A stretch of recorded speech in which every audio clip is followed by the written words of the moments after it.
Pisces, this is Inspire 2016 with your weekly tarot reading for the week commencing the 19th of November until the 26th of November 2018. The first card for you is representing, how do you feel about yourself? Your card is the Three of Pentacles. The message of the Three of Pentacles is one of encouragement. If you continue to work toward the fulfillment of your dreams and do not allow disillusionment to dampen your enthusiasm, ultimately you will experience prosperity and success in your goals.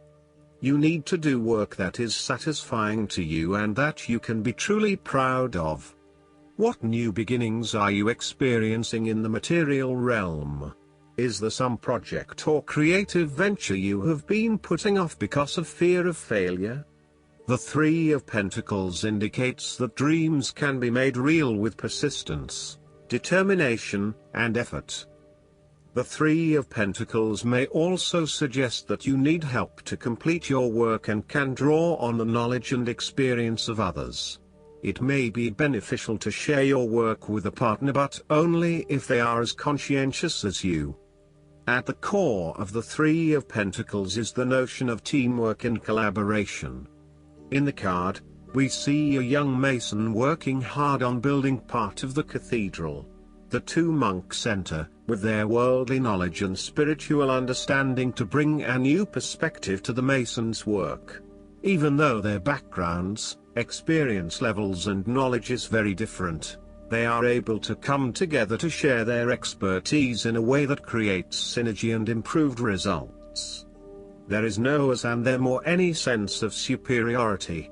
Rather, each person has something unique to offer and is willing to learn from others involved in the project. Everyone is getting the job done together and is contributing to the group through effective listening and sharing. This is a positive card to see when teamwork, collaboration and cooperation are required between parties with different levels of experience. The Three of Pentacles also points to the importance of feedback. The mason is open to listening to the monks and taking on their feedback on his progress so far. His primary goal is to do a great job, and he knows that the monks will be able to help him get there. He does not take it personally but uses their feedback and input to continually improve in his work. Effective planning, management and organization are also key components of the Three of Pentacles. In order to accomplish significant goals, such as building a monumental cathedral, it is imperative that detailed planning occurs to ensure that all the components are progressing well.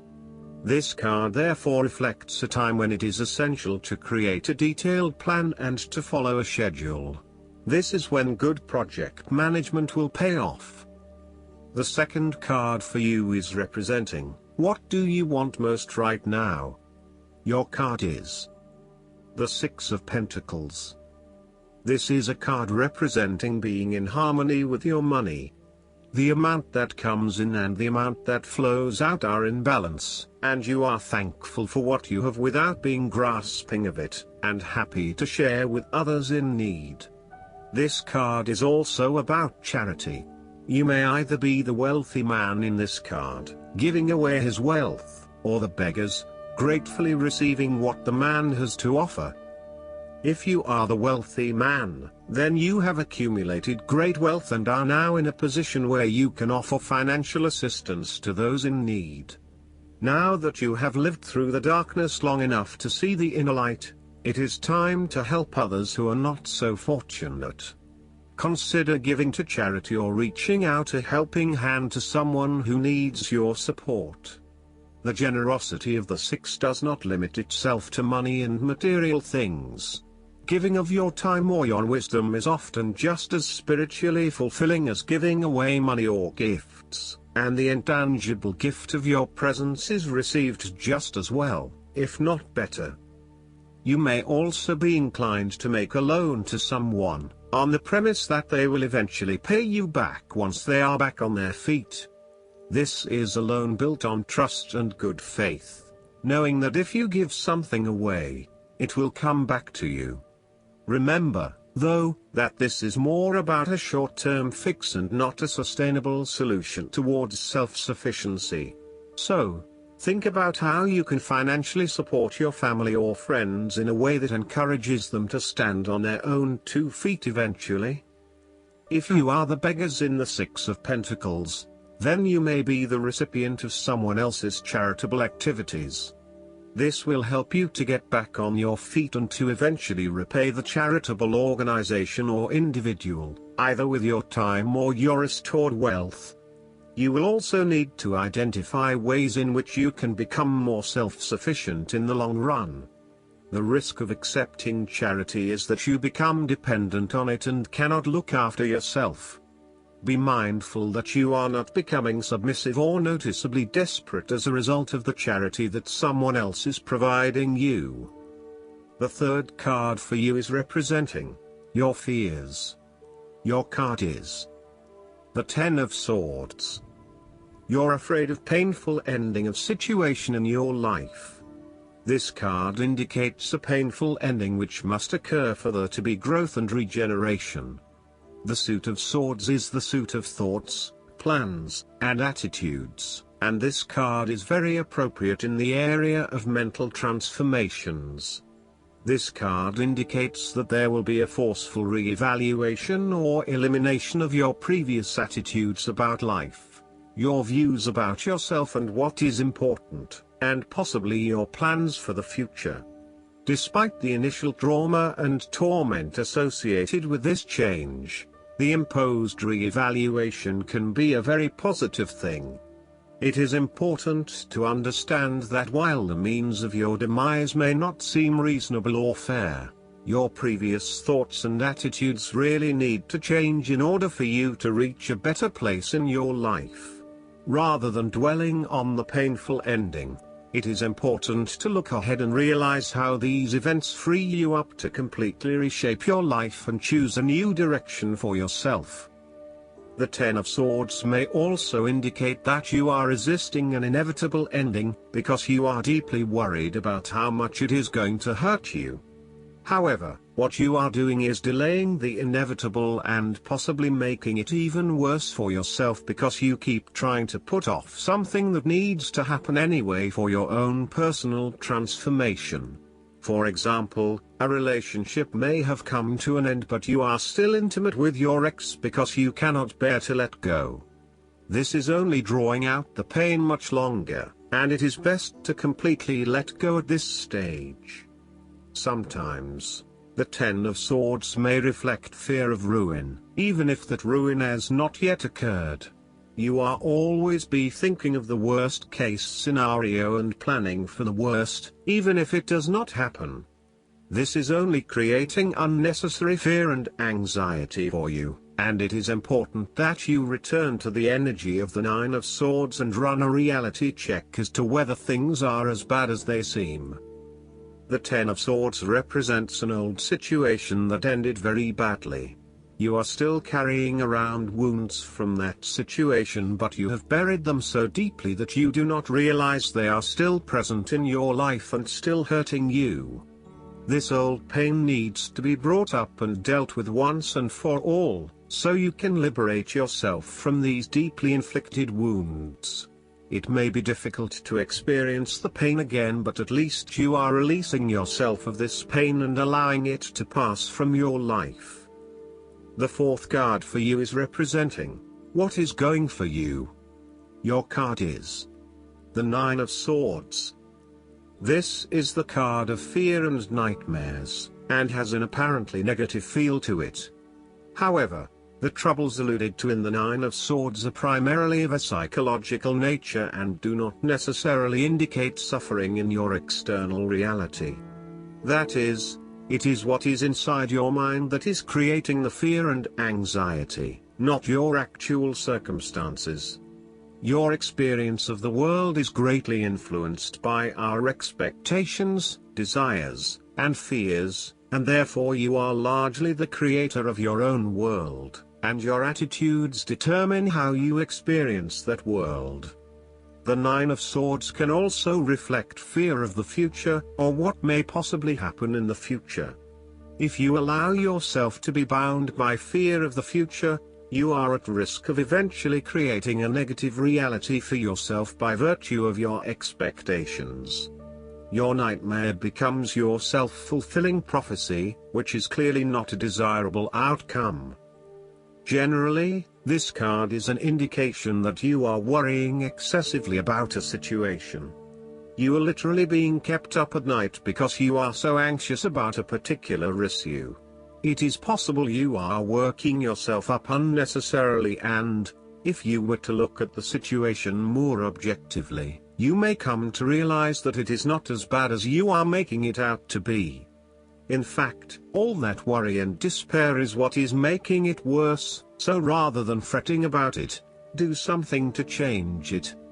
Although most people experience fear, frustration and uncertainty at some point in their lives, you should not allow those negative emotions to immobilize you or keep you from pursuing your goals with enthusiasm and hope. Expect at least some level of uncertainty in the future, and draw upon your inner strength to remain as flexible and adaptable to that uncertainty as possible. The Nine of Swords can also indicate that you are being incredibly hard on yourself, putting yourself down or engaging in negative self-talk.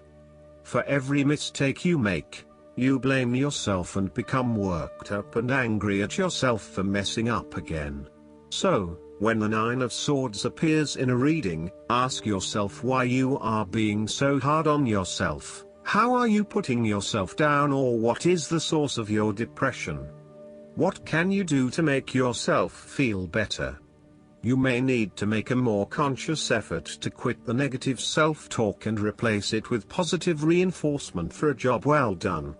The fifth card for you is representing what is going against you. Your card is the Eight of Pentacles. Your attention to detail is actually getting in the way of innovation and change.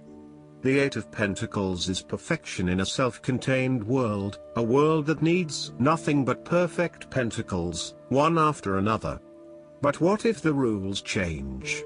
What if you are called upon to do something completely different to the task at hand, or you need to change your focus? This may send you into a tailspin. If you need to take a risk, or to shift gears, the Eight of Pentacles shows that your perfectionism has become a barrier to your success. You will have to let go of the smoothness and predictability of doing what you have mastered, and be willing to make a fool of yourself all over again. Often, the Eight of Pentacles suggests that you are working very hard on something, but it is not leading to the desired outcome, leading to frustration and disappointment with the lack of success and progress. Sometimes, we can focus in on improving a part of ourselves or trying to fix something, only to find that all that effort is just going on the wrong things. You may be honing in on minute details that are not important to the overall workings of your life. Instead, you need to look at the bigger picture and ask yourself whether this is the right direction for you at this time. How can you bring your attention out of the detail and to the overall picture here? Are you working on the right things, or is there a major part that you are missing? Return to the energy of the Seven of Pentacles and reprioritize and invest in those activities that will lead to the greatest return. In a work-related reading, the Eight of Pentacles can indicate a time when you are lacking the ambition, engagement or dedication to see your work through. You are too wrapped up in everyday concerns and worries to take the time out to gain more long-term security. Instead, most of your energies are wasted pursuing short-term gains and rewards. Continuing to toil at the same work is not going to get you where you want to be. This might be fine for some people, but for you to get anywhere in your current profession, you might actually have to go back and get some additional skills and possibly even take a pay cut while doing so. Rather than trying to look for minor improvements in what you are already doing, this card suggests completely thinking out of the box. Look for something unrelated to what you have been doing. For example, starting your own business or entering an entirely new field of work. Look for something new. The time is right for you to change directions. The last card for you is representing the likely outcome that you may have. Your card is the Two of Swords. This is a card of choice and of the difficulty of making a decision. The woman in this card is blindfolded, and this may be intentionally so, indicating that she is avoiding making a very difficult decision. Her state of calm and relaxation may be indicative that she is trying to avoid this important decision in order to bring about peace of mind. However, the decision must still be made. Therefore, the appearance of the Two of Swords indicates that you are currently being faced with a difficult decision, but you are attempting to hide from it and pretending to yourself and others that if you ignore the decision long enough, it will go away of its own accord. However, the decision will not go away simply by your willing it to depart. Your conscience will eventually force you into facing your refusal to deal directly with the situation. The Two of Swords therefore serves as a reminder that life's decisions are frequently quite difficult and raise the possibility of painful consequences. However, you must take the bull by the horns and make your decisions with your best intentions, fully aware of the possible consequences. Avoidance will ultimately lead to a greater conflict. The blindfolded woman in this card is also an indication that you lack the information you need to make the right decisions at this time. You may be missing something, such as threats or potential risks, alternative solutions, or key pieces of information. Once you are able to remove your blindfold and see the situation for what it really is, you will be in a much better position to determine your path forward. Research your options more widely, seek outside opinions and feedback, and ask yourself what you are missing here. Why is this decision so challenging to make? What extra information do you need? Last but not least, the guidance card for you is the Four of Winter. There's great power in quieting your mind through meditation or taking a break. Solutions that previously eluded you because you overthought them can suddenly become crystal clear. If you're facing a challenge at this time, take this card as your sign that you need to stop thinking about it for now. Focus upon something else, or take steps to diffuse a troubling situation or clear pent-up emotions. Healthy sleep is critical for a happy life. It allows the mind to rest and rejuvenate so that your waking hours are more productive and filled with optimism.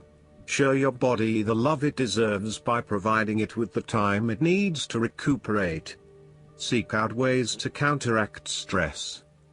A fairy finds comfort and solitude within a mighty pine tree. The pine acorns symbolize the spiritual illumination that comes from meditation and going within. Additional meanings of this card: the power of meditation, resting due to an illness, taking time off, setting aside your concerns for now. I hope that you enjoy everything, and if you like the reading, just please click subscribe and you will get the instant notifications every time we publish a new video right to your YouTube. Thanks.